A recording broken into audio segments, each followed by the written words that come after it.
അഭിഭാഷകരോട് മോശമായി പെരുമാറിയ സംഭവത്തിൽ എസ്ഐക്കെതിരെയുള്ള കോടതിയലക്ഷ്യ ഹർജി അതുമായി ബന്ധപ്പെട്ട തുടർ നടപടികൾ ഏത് തരത്തിലാകാനാണ് സാധ്യത?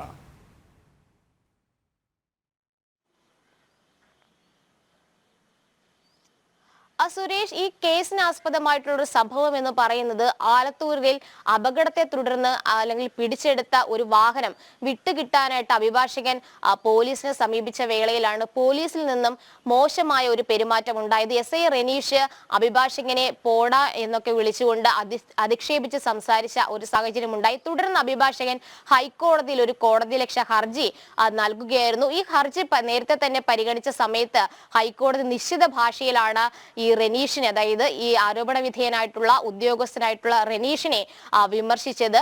അതോടൊപ്പം തന്നെ നേരത്തെ തന്നെ ഹൈക്കോടതി ഈ വിഷയത്തിൽ ഒരു കൃത്യമായിട്ടുള്ള ഒരു നിലപാട് സ്വീകരിച്ചിരുന്നു. അതായത് പോലീസ് പൊതുജനങ്ങളോട് പെരുമാറുന്ന സമയത്ത് നല്ല രീതിയിൽ പെരുമാറണം, ഇത് സംബന്ധിച്ചുള്ള മാർഗരേഖ പുറത്തിറക്കണമെന്നും ഹൈക്കോടതി നിർദ്ദേശം നൽകിയിരുന്നു. ആ ഒരു നിർദ്ദേശത്തിന്റെ അടിസ്ഥാനത്തിൽ സംസ്ഥാന പോലീസ് മേധാവി മാർഗരേഖ സർക്കുലർ എന്നുള്ള രീതിയിൽ ഇറക്കുകയും ചെയ്തിരുന്നു. പക്ഷെ അതിനുശേഷവും ഇത്തരത്തിൽ അപമാനിക്കപ്പെടുന്ന അല്ലെങ്കിൽ പൊതുജനങ്ങൾ അപമാനിക്കപ്പെടുന്ന ഒരു സംഭവം ഉണ്ടായി. അതുകൊണ്ട് തന്നെ വീണ്ടും ഈ മാർഗരേഖ പുതുക്കണം എന്നുള്ളൊരു നിലപാട് ഹൈക്കോടതി സ്വീകരിക്കുകയും അതിന്റെ അടിസ്ഥാനത്തിൽ മാർഗരേഖ പുതുക്കിക്കൊണ്ട് പുതിയ സർക്കുലർ സംസ്ഥാന പോലീസ് മേധാവി ഇറക്കുകയും ചെയ്തിരുന്നു.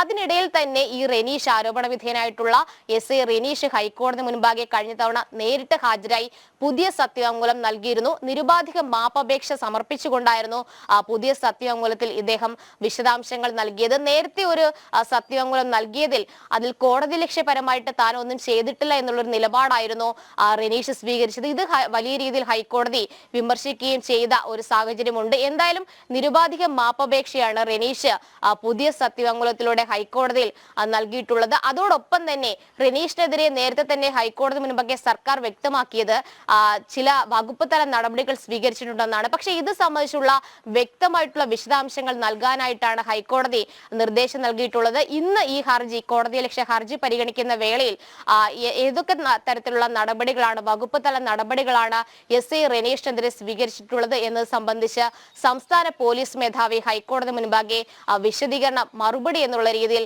നൽകേണ്ടി വരും. എന്തായാലും ഈ കോടതിയലക്ഷ്യ ഹർജി ഹൈക്കോടതി ഗൗരവപൂർവ്വം തന്നെയാണ് മുന്നോട്ട് കൊണ്ടുപോകുന്നത്. എന്തായാലും ഇത് സംബന്ധിച്ചുള്ള വാർത്തകളാണ് ഹൈക്കോടതിയിൽ നിന്നും നമ്മൾ പ്രതീക്ഷിക്കുന്നത്.